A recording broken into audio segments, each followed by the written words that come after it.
This is the Secret Life of Mold podcast. Hello, everyone, and welcome to this special edition, the Texas Takeover edition of the Secret Life of Mold podcast. I'm your guest host, Mike Marshall, Chief Operating Officer with Mold Inspection Sciences Texas, coming to you live out of Austin, Texas. Today's topic is asbestos myths and facts, and for this topic, we brought in two of our many asbestos experts we have on staff here at Mold Inspection Sciences, Ben Blaiss and Philip Chime. Welcome to the show, guys. Hey, how you doing, Mike? Excellent, excellent. Thanks for taking some time to join us today. So I figured we'd start with a little bit of an introduction to you both. So Ben, why don't you start us off? Give us a little bit of history, your expertise, and some of your background. Absolutely. I'll start by saying thanks for having me. I've seen the show, super excited to be here. I've seen all the other experts you've had on the show, so I feel honored. A little bit about me. I am a licensed asbestos inspector. Also a mold assessment consultant, senior project manager here with Mold Inspection Sciences. I've been with the company for about 8 years now and assisted with managing asbestos abatement projects for about 6 of those. But I graduated North Carolina State University with a bachelor's in biological sciences and been in the indoor environmental industry out of college. Awesome. Great. Thanks, Ben. And Awesome. Philip, I just got to say, I love the mask. I love it. We all love the mask. We know. Thank you. Philip, why don't you tell us a little bit about yourself? Well, first of all, let's not gloss over Ben Blaiss's name. I love your name, Ben Blaiss. That is an awesome name, by the way. Anyway, let me take off this mask so you guys can hear me a little bit better.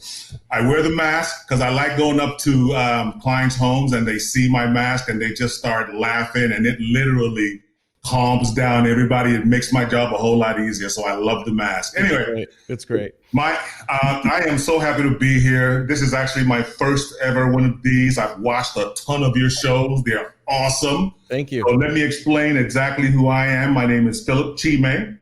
I have, and Chime, let me spell my last name is Chime, but it's pronounced Chime. Anyway, so I started in this industry in 2002. I was first a asbestos inspector. Actually, I was first a project manager and air monitoring technician for a company that hired me right after I got my license in 2002. And a little bit after that, they basically trained me to go get my asbestos inspector license, which I did. It was almost 2003.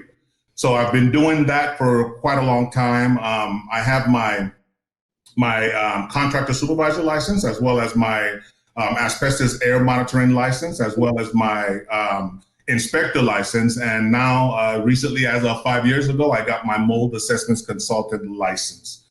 That's pretty much the gist of what I do. I also have something called a NIOSH 582 license, and that's basically so I can read any type of air samples that I collect on site during an abatement project. But again, I've been with the industry since 2002.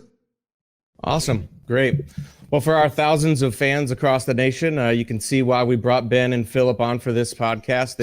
They are two, like I said, of our many asbestos experts we have on staff here at Mold Inspection Sciences. So we're super excited to have you guys share some information with us. Thank you. So before we get, I guess, as we get started here, I guess, for the people that are out there who may not know exactly what asbestos is, why don't we go through just a quick history and definition of what exactly is asbestos? Sure. Yeah, I can kick that off.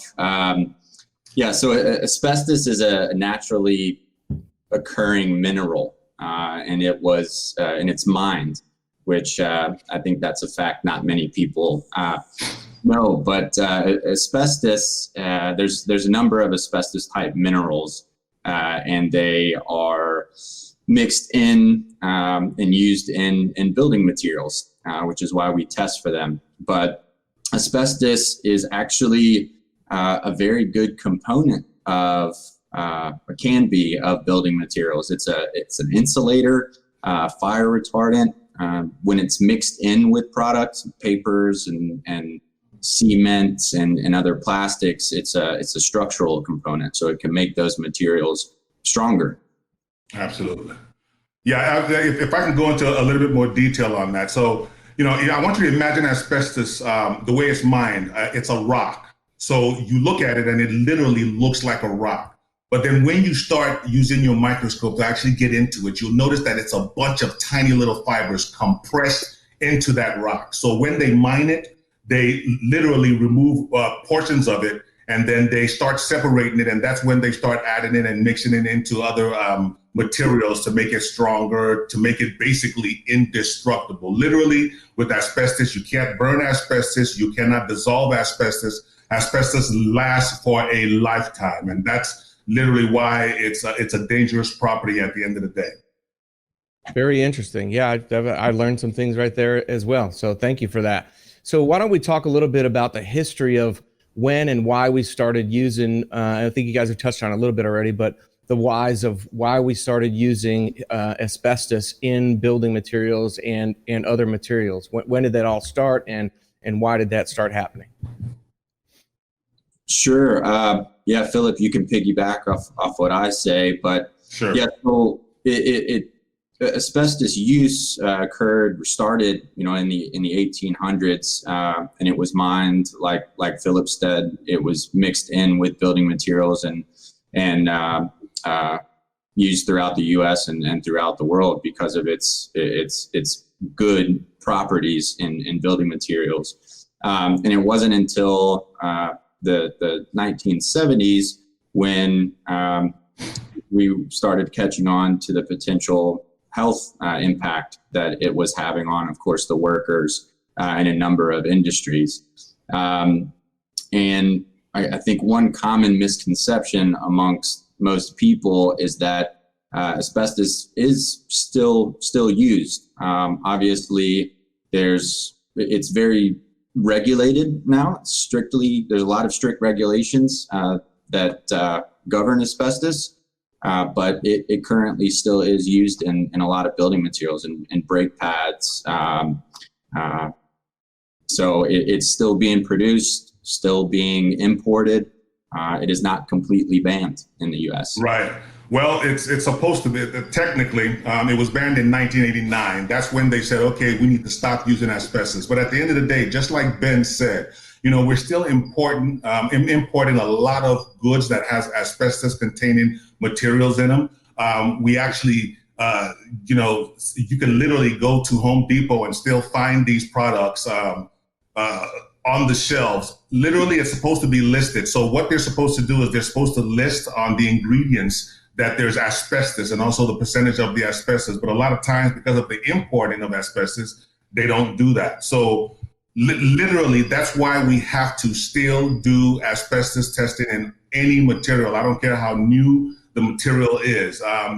There's always been, let me tell a quick story about this particular incident that happened in Atlanta, Georgia, once we did this really big building. So we were walking around with I think the mechanical engineer people, and they kept pointing out to us what was new and what was old. And I told him, I said, well, it doesn't really matter if the product is new. We still have to sample it. And he said, well, we just got a bunch of this product from Home Depot and we rebuilt everything. I said, well, at the end of the day, they can still import asbestos. And he literally didn't believe me, but he allowed me to do the sample. And one in particular was a white mastic, HVAC mastic that they call it, that they use where the ductwork meets the HVAC unit, and they literally use the mastic to close off any type of gaps or any type of creases. Well, we generally always sample that, and sure enough, when I sampled it, 3 days later, we came back with the results, and it had 3% chrysotile asbestos. And this was brand new material that these people got from Home Depot. And they had to actually abate that system. They had to literally abate all that again after they put in new material. So again, it doesn't matter how new it is. It doesn't matter the fact that we've actually banned it here in the United States. At the end of the day, we always have to do inspecting. We always have to test any material that potentially could contain asbestos. Sure. great story. So I think the biggest takeaway from that little segment there is consumer beware, because although it's banned and it's supposed to be not in the United States, but we should still be checking all those labels of building materials and make sure we're not putting asbestos into our homes. So thank you for that. So speaking of the health issues, when and why can asbestos become a hazard, and what are some of the possible health impacts? I mean, why is it banned, and why is it bad to have inside of buildings? Philip, why don't you take that one? Absolutely. So the thing with asbestos is we're really not too concerned about the asbestos that we can see. If we can see it, that's not the ones that can get into our lungs. So there's a size and length that they want. Okay, and that size and length is usually what we can't see with the naked eyes. So I'm going to talk about friable asbestos and non-friable asbestos. First, I want to explain to you what friable is. So friable is literally when you can take a material and then crumple it with hand pressure. Once you crumple it, it becomes airborne. And once it becomes airborne, that tiny little asbestos fibers I was talking about, the ones we can't see, is the problem. Now, I'm going to try to see if I can show you guys a way that they showed us in training class. And it's going to be kind of rudimentary, okay? But once we start inhaling these little tiny asbestos fibers, they go, the first line of defense is supposed to be our nose. So our nose and those little hair follicles in our nose capture as much of the asbestos fibers, literally the ones you can see. But then there's the little tiny ones you can't see that'll bypass all that, and it'll get into our lungs. Once it gets into our lungs, let's imagine that this is our lung. Again, this is a rudimentary lung here, guys.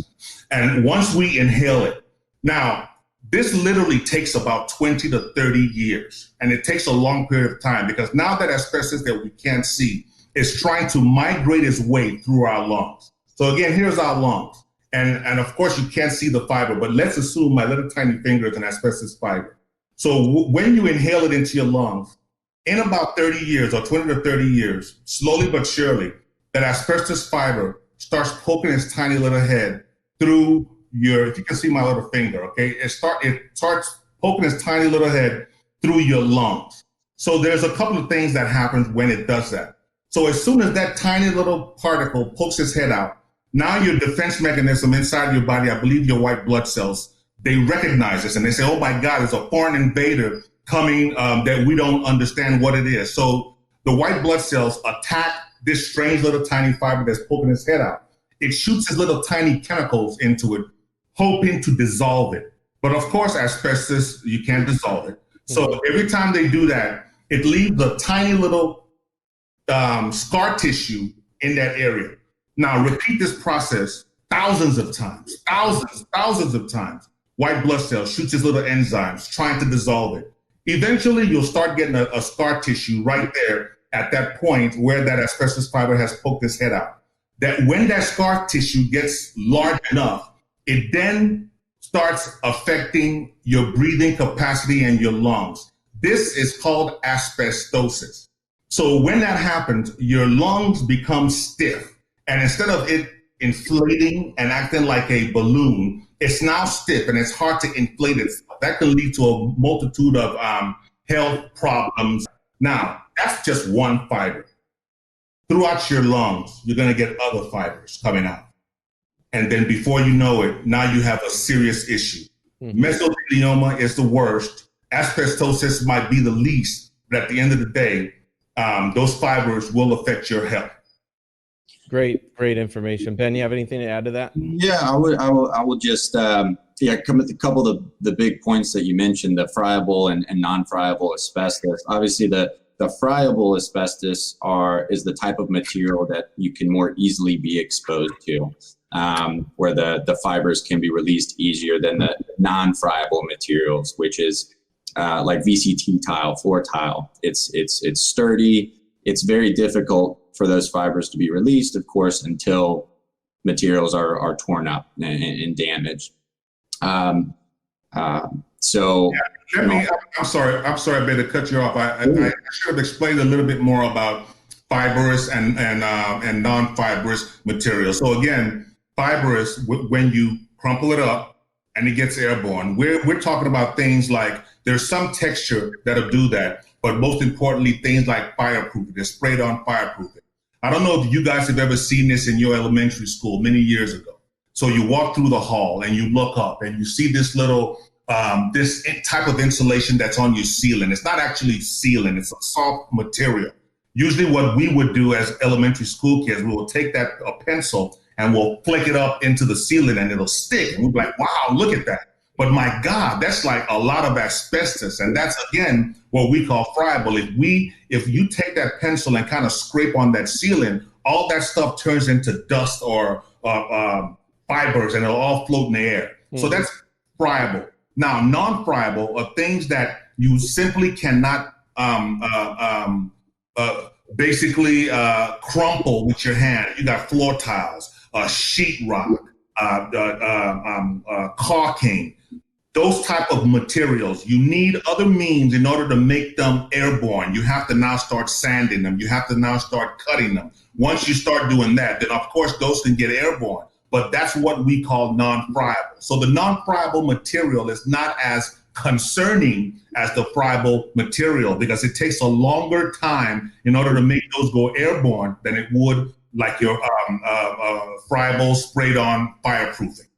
Go ahead, Ben. I'm sorry. No, that's perfect. Yeah, another thing I'll touch on, one of your good points was the long latency period with health impacts from asbestos. So unlike maybe from exposure to other environmental hazards like mold, with asbestos, it's difficult to know that you are exposed until much decades later, potentially, when you have developed those health impacts. So, it's always good. Part of our surveys, our asbestos surveys, which, I'm sure we'll touch on later, is we're identifying where the friable and non-friable materials are. And then, of course, we'll test them so you at least know what you have present in your home. Again, like Philip said, asbestos is a good building material. The big concern is when they're disturbed, or if they're friable and disturbed, is when it can create a health hazard. So, yeah, absolutely. Also, Ben, to talk about that, when it's disturbed. So a lot of people think, okay, my God, I got asbestos in my home. Yeah, sure, you have asbestos in your home, but if you're not doing anything to it, you don't have anything to worry about. Asbestos only gets worrisome or gets starts affecting your health when we start cutting into it, when we start hitting it, moving it around, sanding, grinding, when we literally start to disturb it. And that's why the friable and the non-friable is important, because if it's friable, just touching it will make it airborne. But things like sheetrock in your home, you don't have to worry about that until you start cutting into the sheetrock. Then you have to worry about it. So as long as it's not disturbed, literally that material can sit there for centuries. All right. As long as it's not disturbed, then you don't have to worry about any type of health hazard associated with that asbestos. Exactly. Great info. I see a bunch of questions coming in from our fans. One of the questions, I think we just answered it, but just wanted to make sure that thank Kerry for his question. Can you explain how and when you can be exposed to asbestos? And I think you guys answered that perfectly, but I just want to thank Kerry for the question. It's basically a disturbance of those friable materials, whatever that is, can aerosolize or make those particles and fibers airborne, and that's when you have that inhalation risk. Yeah, and let's be clear, Mike, regardless if it's friable or non-friable, friable just makes it a lot easier to go airborne. And then if it's non-friable, again, if you start disturbing it, if you have a renovation in your house and you think you need to tear out the sheetrock, or you think you need to remove the floor tiles that has asbestos in it, those are non-friable material. But once you start removing it, once you start breaking it apart, once you start cutting into it, then it can potentially become airborne. That's right. Great information. So let's move along and talk a little bit about what we do from an inspection standpoint, and let's define and talk about what is abatement. We hear that word a lot when you think about asbestos. Let's talk about that inspection piece, and then what actually is abatement. Ben, why don't you lead us off with that one? Sure. So, of course, before you can move to abatement activities, you first, of course, need to determine if you have asbestos-containing materials present. So at Mold Inspection Sciences, we have, like Mike said, a number of asbestos professionals, from inspectors to asbestos consultants. As Philip mentioned initially when he was given his introduction, there's a series of licenses that asbestos providers can obtain. So at Mold Inspection Sciences, we have a number of asbestos inspectors, and we can come out and perform what's called an asbestos survey, whether that's for your single-family home or for your commercial property. Obviously, if you're a contractor and need to pull permits, the asbestos surveys will be a requirement for you to provide to pull those permits for renovations or demolition. So with our asbestos surveys, we do a walkthrough of your property, whatever that is. And we're looking for materials, what we call suspect asbestos containing material. Ultimately, what that means is it's a material that could contain asbestos. And so the only way to identify asbestos within that material is to sample that material. And with sampling, yeah, go ahead, Philip. Let me add on, Ben. Let me add on. So when we're inspecting for asbestos, there's just a few things that we do not even consider a sampling. For example, glass, metal, sometimes concrete, depending. Wool insulation, fiberglass insulation. So things like that, we know there's not going to be any asbestos. Wood, okay? But then anything after that, especially if you don't understand if it could potentially have asbestos, you sample it.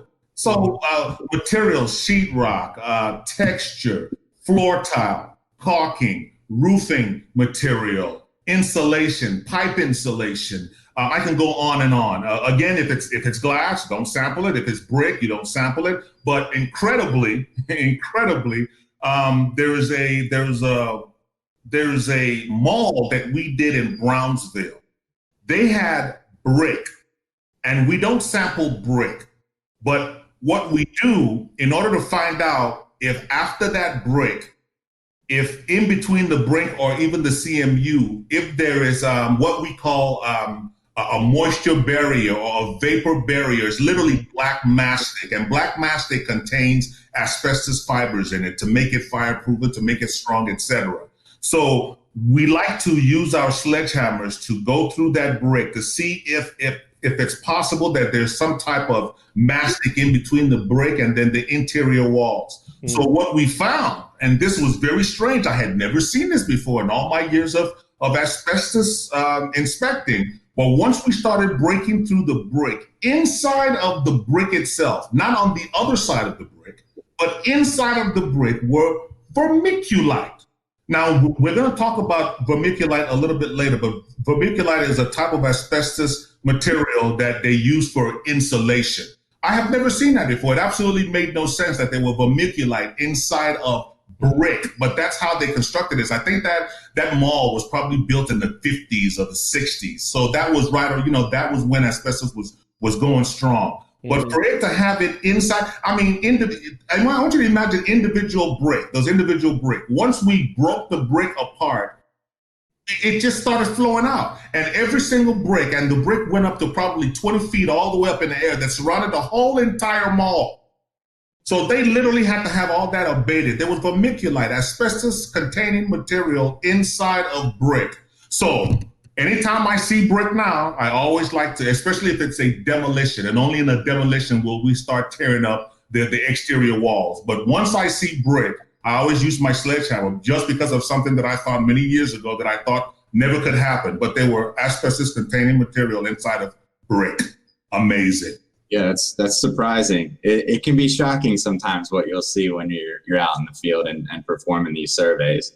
But a good point that Philip made, and going into the demolition, the surveys can be specific to your needs, right? Similar to our mold inspections, where you come to us with concerns, and we're going to provide the services that most fit your needs, or that's going to give you the answers you're looking for. So you might just be renovating a bathroom at your property, and so we can just survey that bathroom. The assessment Philip was mentioning about the mall, that's a demolition job, which means that exterior walls, roofing, everything composed of that building needs to be surveyed and potentially tested if it could be asbestos containing.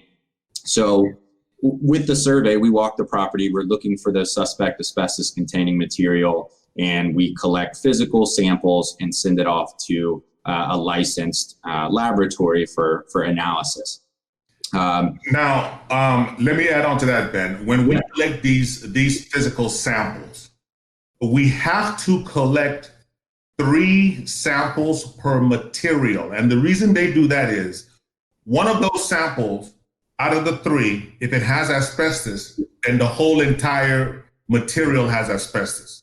In order to say that it doesn't have asbestos, all 3 samples now have to say not asbestos. That's the only way we can confirm that that material doesn't have asbestos. And when we're collecting that material, we have to collect it from 3 different areas. So let's assume that there's we walk into a room, let's say a kitchen, and we're looking at wall texture. And that wall texture is in the kitchen, and the same wall texture is in the bathroom. So we call these 2 areas homogeneous because they are exactly the same type of material.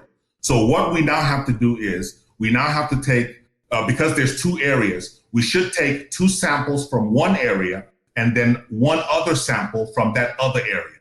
Let's assume it's 3 areas, that makes it even better. So it's the kitchen, living room, and bathroom. And they're all homogeneous because they all have that same material, that same type of texture. So I'll take 1 sample from the living room, 1 sample from the kitchen, and 1 sample from the bathroom.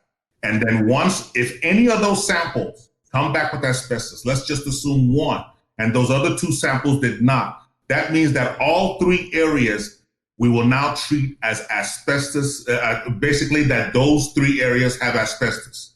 In order to say that those 3 areas don't have asbestos, then all 3 samples we collected in those areas have to say not asbestos. And then we could definitely say that that material doesn't contain asbestos. I'm sorry, Ben, go ahead. No, this is good. This is good information. And the reason for the multiple sampling is because, like we spoke about earlier, the composition of the material, asbestos can be mixed in with building materials. So the amount of asbestos can vary in the various locations. So our sampling is supposed to be random, again, for the materials that appear to look the same where we're testing. So we send the samples off to the lab. They provide us results on the asbestos content, whether it's non-detect, no asbestos was detected, and it can go up from there. Most asbestos containing material is likely going to be 6% or less, but there are products that have even a higher concentration of asbestos, a lot of pipe insulation. Philip, you can probably name others. But what Mike has pulled up on the screen here, this is our asbestos survey report. So this is what we deliver to all of our clients. It has obviously colored photographs to show and depict the type of material that we sampled, where we label, of course, the sample numbers. If asbestos is detected, we do provide a floor plan or a diagram of the structure to show where those asbestos containing materials are, and of course provide the laboratory data as well. With commercial properties, if materials are going to be removed through renovation or demolition and asbestos is detected in building materials, that's where we're getting into abatement now. And this leads to some other steps. So at Mold Inspection Sciences, again, I mentioned we have a series, we have various asbestos inspectors through to consultants, and each of those licensed individuals have different responsibilities. So at Mold Inspection Sciences, we do not perform asbestos abatement. We do not do the removal. However, we do and have to be involved in an abatement project that would involve a commercial structure. We can help manage the abatement projects. Like Philip, he's an air monitor project manager. He can analyze asbestos samples. to start, it can be a long process, but to start, once asbestos is identified and abatement is necessary, asbestos consultant, can write what's called an asbestos specification. And what a specification is the outline of how the asbestos needs to be removed, where they need to place containment, how much material needs to be removed, the locations, and that specification gets provided to a licensed abatement contractor, which is separate to Mold Inspection Sciences, that carries out the asbestos removal. For commercial properties as well, what also has to be involved, and we participate in this, is on-site air monitoring. And that's something that Philip does, and he can add to that as well. But unlike mold, where you might come in after the mold is removed to inspect and test to make sure it was successful, with asbestos, you have to monitor the airborne levels throughout the abatement project and also at the end of the abatement project. So with asbestos, we assist from beginning to end and do have to be involved in commercial abatement projects from start to finish. Yeah, very, very, very, very important. And how asbestos differs from mold. So asbestos is very dangerous. At the end of the day, when the project manager, and that's what I do once I get out to the abatement site, I'm now the project manager over that site. My main goal, my job is literally to make sure that, number one, that they remove the asbestos we told them to remove completely. Number two, that they're not releasing any of the asbestos fibers outside of the containment. So the way I monitor this is basically through my air monitoring. So I have an air monitor's license, and that just gives me the authority now to collect air samples throughout the duration of this project. I have to collect air samples outside of the containment. I have to collect air samples inside of the containment. I have to collect air samples where the HEPA filter is set up to make sure that whatever they're doing inside is literally cleaned or purified with the HEPA filter that they have established inside of that containment. So I'm literally taking an air sample right outside of where that air filter is to make sure that all asbestos that is inside that containment is literally getting filtered so it doesn't come outside of that containment. And most importantly, also, I have to collect air samples on the personnel removing the asbestos fibers.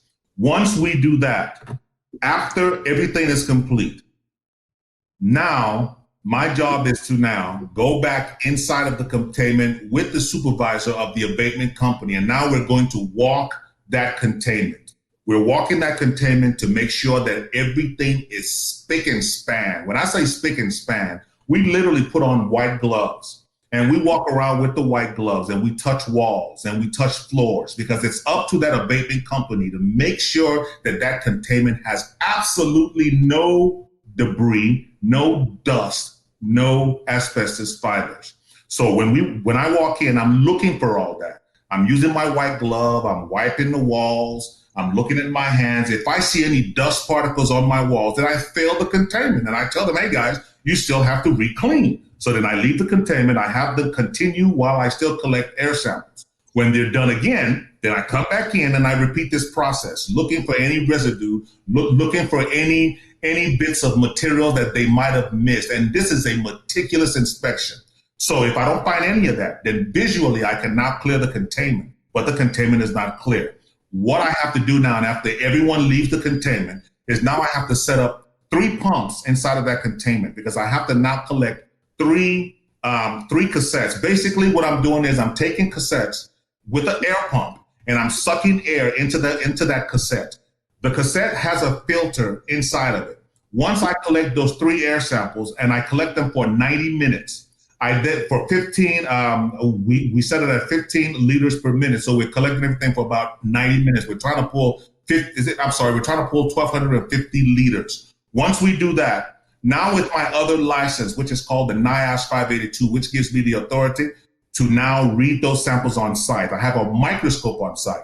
So I take the cassettes, it's a small little cassette, I open up the cassette, and then in that cassette there's a round filter. I take that round filter and I take a knife and I cut a little tiny, it's almost like a triangle shape out of that. I put that underneath my microscope, and then I read it.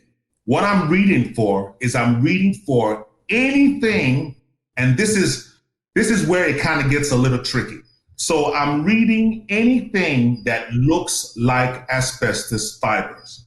So it doesn't even have to be asbestos. It has to be the same length as an asbestos fiber. It has to be the same width of an asbestos fiber.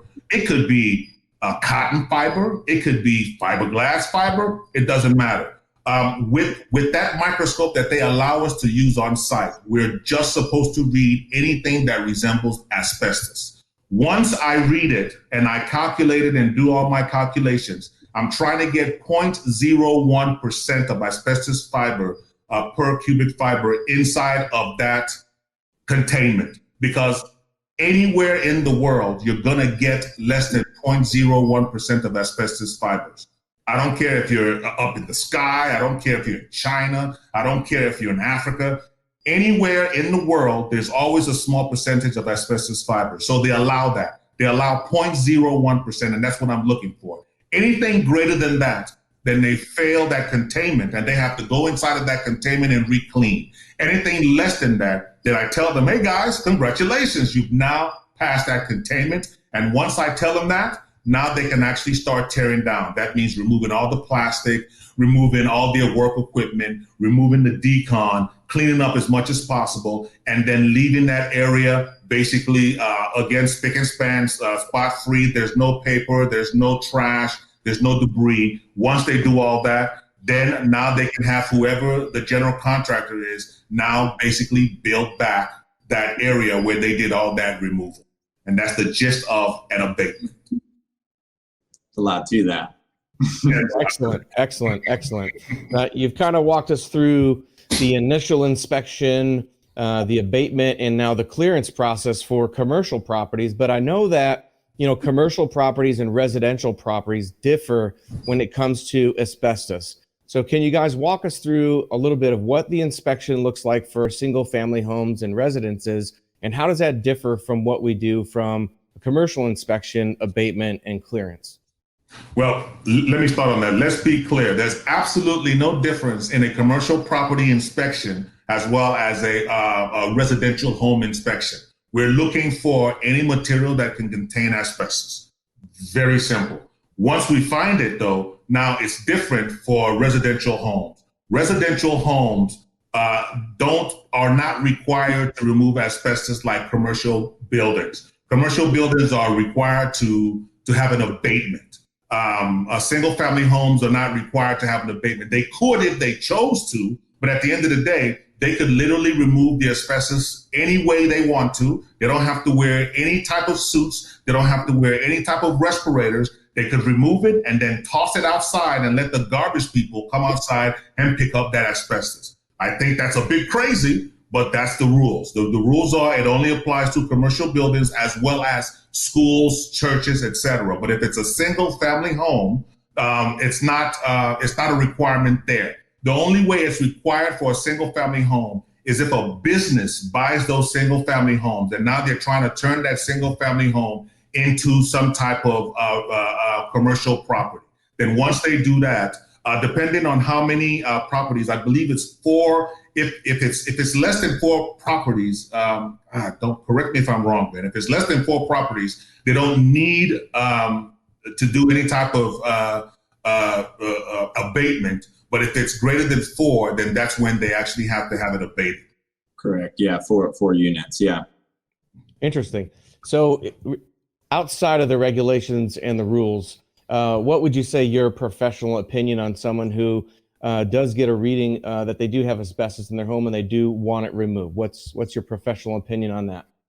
Well, I mean, at the end of the day, it's still asbestos. At the end of the day, if you remove it the wrong way, it still has a potential to kill you. So as an inspector, as a project manager, I would literally beg homeowners and anybody who has a home, if you find asbestos in your home, why are you removing it on your own? I mean, are you a licensed abatement company? Are you a licensed asbestos worker? You're none of that. So you have absolutely you don't know the right ways to do it. And once you start removing it, Heck, you might think it's no big deal today, but then we fast forward the future 20 or 30 years from now, and you start coughing and having issues breathing, and you have no idea why.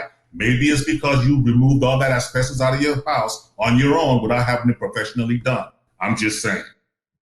And I'll say as well, part of our job as consultants, indoor environmental professionals, we're here to guide you through these processes. So, we let you know what your options are, and then ultimately the decision is, up to you. We can explain what regulations are in place, why they're in place, and give you our opinion on what we feel the best route is. So, there are cases with asbestos where asbestos is identified that you don't have to remove it.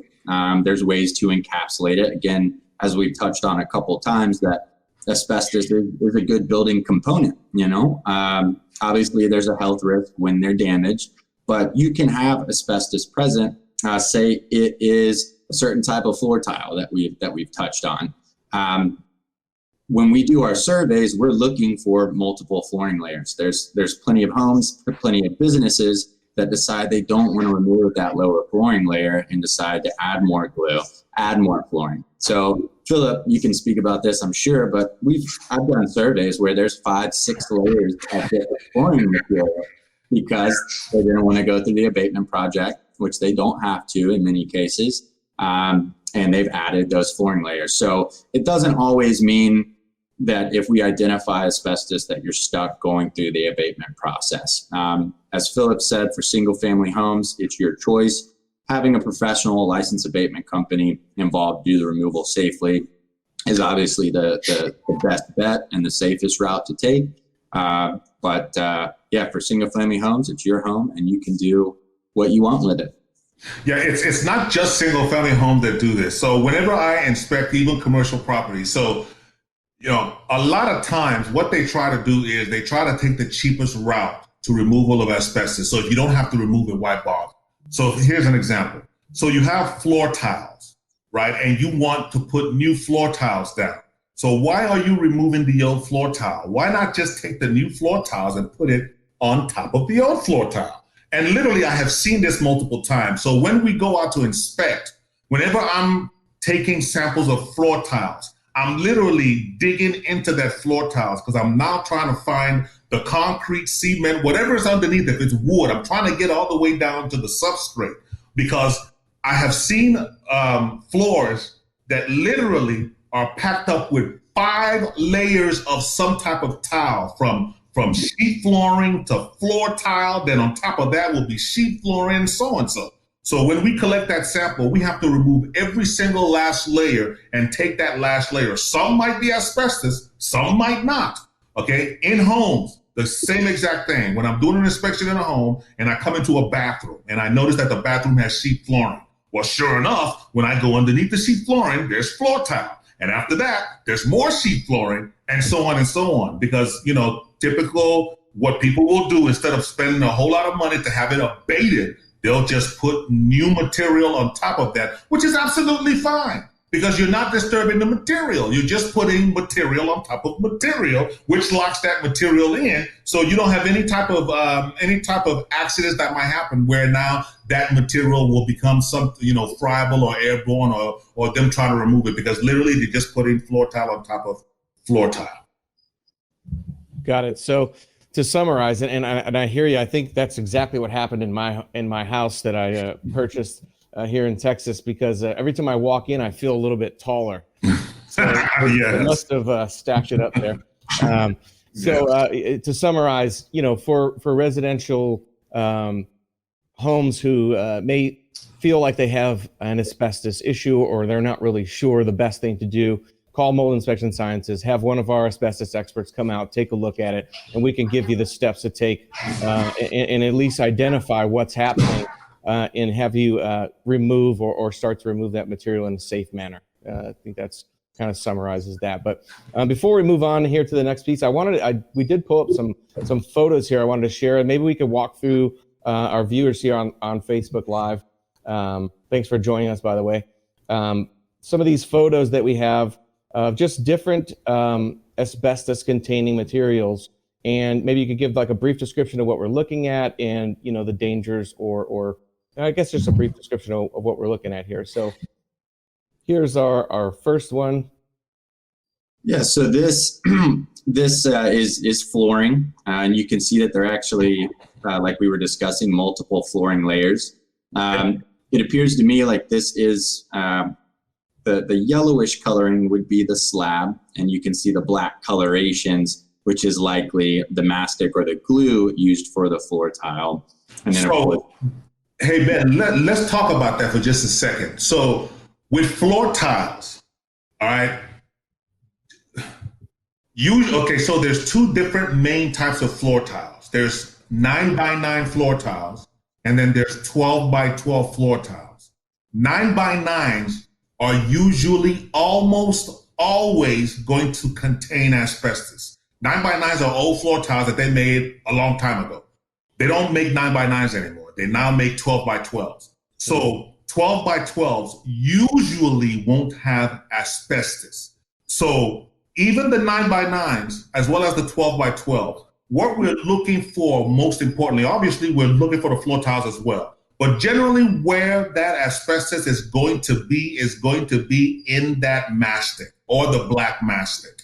That's literally the glue that holds that floor tile together. They use asbestos fibers in that because that's what makes that glue incredibly strong. So whenever we see that black mastic, it's a red flag. Black mastic, probably about 90% of it will come back asbestos. Floor tiles, 12x12s, maybe 5% of the 12x12s. 9x9s, about 90% of those 9x9s will come back with asbestos. With the linoleum, or what's on top of that, or what we call sheet flooring, it's a thin layer of flooring material. Where the asbestos usually is going to be on that is going to be on the mastic also. It's not black mastic. It's some type of glue that holds that that sheet flooring down onto the floor. That's generally where we're going to get that asbestos fibers. But sometimes we'll also get it on that sheet flooring. Go ahead, Ben. Yeah, and this flooring, would be a good example of a non-friable material. It can't be crushed with your hands or your fingers. Philip might be able to do that, but most people won't be able to crush it with their fingers. But yeah, this is a good example, something to look for. Yeah, this is something Philip touched on earlier. I think in his first example and first story was this is HVAC duct lines, I believe, and it is duct sealing. So tape and sealant applied to the exterior of the ducts and a duct connection. So this is something we definitely look for and test for in our surveys. This is what Philip mentioned, that when he was talking with the contractor initially on that first job, I think he spoke about what that contractor was very sure would not contain asbestos because it was brand new. Right.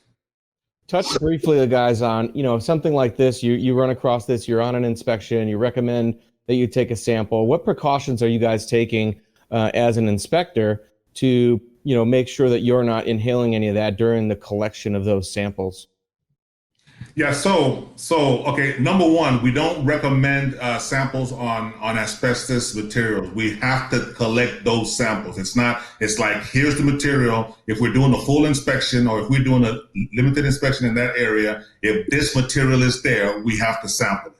So I'll jump in, or it's assumed to be asbestos. Or it's assumed to be asbestos, absolutely. Asbestos. Part of it is asbestos, yeah. Now, sampling something like this and how we do it the safe way. So yeah, absolutely. And that's a really good question, Mike. So it's kind of tricky. Like, for example, if I go into a building, right, and it has a bunch of workers there, if I come into that building and I'm all dressed up in my PPEs, my personal protective equipment with my mask on, and they watch me collect this sample, everybody's going to freak out. They're going to be like, oh my God, what's happening? Do I have to leave this environment? So we don't do that. That's what we're supposed to do realistically. But at the end of the day, we really won't do that. So there are other means to collect asbestos samples without making anything go airborne, because at the end of the day, we have to cut into it. So what we do is we take a spray bottle. There's something called wet methods. So wet methods is to suppress fibers that has gone airborne. Whenever you're doing an abatement, the number one thing that you use during an abatement is water. You use mist and sprays of water while you're removing asbestos, because when fibrous materials goes up in the air, when you spray water, mist of water, that material gets captured by the water and then basically traps it and then suppresses it and takes it back down. So we use what we call wet methods. So that's the same thing that we would do during the collection of an asbestos fiber. I'll take a bottle with me, a spray bottle. So as I'm cutting into that fiber, I'm not spraying it completely to make it damp, but as I'm cutting, I'm spraying. Cut, spray, because I'm trying to minimize any bit of that fiber going airborne. Again, that's the method that they use for abatement. So that's the same type of process we will use trying to collect an asbestos fiber, an asbestos material. Once we collect it, we use a tiny little bag, a plastic bag, and then we use either some type of utensil, sometimes even our fingers, sometimes the knife that we're cutting it with. And once we collect it, we put it into that baggie, and then we take the spray bottle again and we spray at least one time there, then we seal it. So once you're looking at that bag, you should see a little bit of dampness in it. That's just letting anyone know who gets this bag that they have used wet methods to see if they can, to suppress any type of airborne fiber that may be inside of that bag once it gets into the lab, and the lab opens it up and takes out that material so they can actually read it. Great explanation. Thank you for that. Sure. All right, where we have next here? More tile. Yeah, another example of linoleum floor tile. Mm-hmm. And this is the type of material. This is pipe insulation. And pipe insulation, pipe wrap. This might be a material that might have more than that normal, 2 to 5% asbestos content. This is what looks to be a highly, a very friable product. Looks like just a little bit of air movement could disturb that material. So this is something to watch out for. Something that, if we were doing a survey, we would need our PPE on surrounding this. This is probably something, Philip, correct me if I'm wrong, you would probably just not test this. You would probably. Unfortunately, with this, I would still have to test because, again, just looking at something like this, the only thing that I have ever assumed to be asbestos would be those transite siding, because okay. I have sampled material like that did not come out to be asbestos, even though it looks terrible. And one important thing, anytime you're sampling asbestos, if it's already damaged, like if this is damaged already, it's not wrapped correctly. Okay, this is something very dangerous that we would have to take precaution on, especially on how we sampled it and where it's at, and do we contain the area? Do we keep this away from the general public, etc.? Because it's already damaged. So it's already peeling off, it's already flaking off, and literally, I bet if I touch that, it'll crumple up and become fibrous. But at the end of the day, Ben, absolutely, I'm going to have to sample this. I can't assume on this because pipe insulation is one thing that you can't assume on, because sometimes it just comes back that it's not asbestos. It's true. Yep. The only one, like if I saw something like this, and it's not that type of insulation, but let's say it's the pink insulation or the yellow insulation. So I know that insulation is not going to have asbestos. But what is going to contain asbestos, or what potentially could contain asbestos, is going to be the wrap. So the wrap that actually holds that insulation in place, as well as the mastic that they use on that wrap. Mm-hmm. Those are what potentially can come up with asbestos. But this material that we're looking at right here, definitely that insulation could come up with asbestos. Cool. Great explanations. And thank you guys for taking the time to do that. Just going to look back through. I don't see a whole lot of questions coming in from our viewers out there, but usually what that tells me is that our experts that we have on are doing an amazing job of explaining and just touching on all the topics that are of interest, and you're probably answering a lot of questions before they even come in. So the detail that you guys went into and the stories you guys share is just invaluable. So really appreciate that. Thank you. Before we end here, do you have any final thoughts you guys would like to leave our viewers with just as we close here? And then Ben, why don't you go into the asbestos services that Mold Inspection Sciences offers and how they can get a hold of us if they need to? Absolutely. Why don't you start? Yeah, so I'll first say it's been a pleasure being on the show. Gathering kind of everything up that Philip and I have said, Mold Inspection Sciences can assist you with your asbestos needs for everything outside of physically removing that asbestos itself, from starting to the initial surveys all the way up to performing clearance assessments and testing and monitoring abatement projects. Again, we can help you monitor and manage asbestos-containing material if you do have it present, if it's identified in your surveys. So if you do have any asbestos concerns, if you're a contractor, homeowner, if you're planning to disturb materials, undergo any renovations or demolition, please give us a call. You can visit our website, moldinspectiontexas.com, look for other resources, contact information, and you can reach us on by phone at 888-335-MOLD. It's 888-335-6653. Awesome. Yeah, and also, especially homeowners, commercial properties will always call us because they have to. But homeowners, if your home is old, if you have an old home, and when I say an old home, I mean anything that literally was built before 1980. Okay, if you have anything built before 1980 and you are deciding to cut into walls, if you look up and you see popcorn ceiling texture, it's this texture that literally looks like popcorn. If you go into your attic and you see these funky looking insulation, that's not your pink insulation, your yellow insulation, but it's blown in insulation that's a grayish color, look like pebbles. I mean, if you see any type of texture on your walls, even if you see floor tiles that look old, hey, don't be a hero, okay? Call us so we can at least sample it, so we can at least tell you it's not asbestos. Once we tell you that, then do what you want to. But know that older homes, literally older homes, can potentially have asbestos. So if you hire your general contractor and he's there cutting into your walls, and then you find out 20, 30 years later that he has some type of mesothelioma, hey, he might have got it from your house. So be careful, be cautious. Older homes, give us a call. Great stuff. Great stuff. Guys, it's been fun hanging out with you on this special Texas Takeover edition of the Secret Life of Mold podcast. And remember, you guys can always reach out to us on Facebook or through our website at moldinspectiontexas.com. Thank you guys for giving us that in-depth view of the asbestos world. And we'll look forward to seeing you guys all back here soon on another edition of the Secret Life of Mold podcast. Thanks, guys. Thanks, Mike. See you guys. Thank you for joining me today for this episode of the Secret Life of Mold podcast. If you need help with mold issues in your home or office, we'd love to help.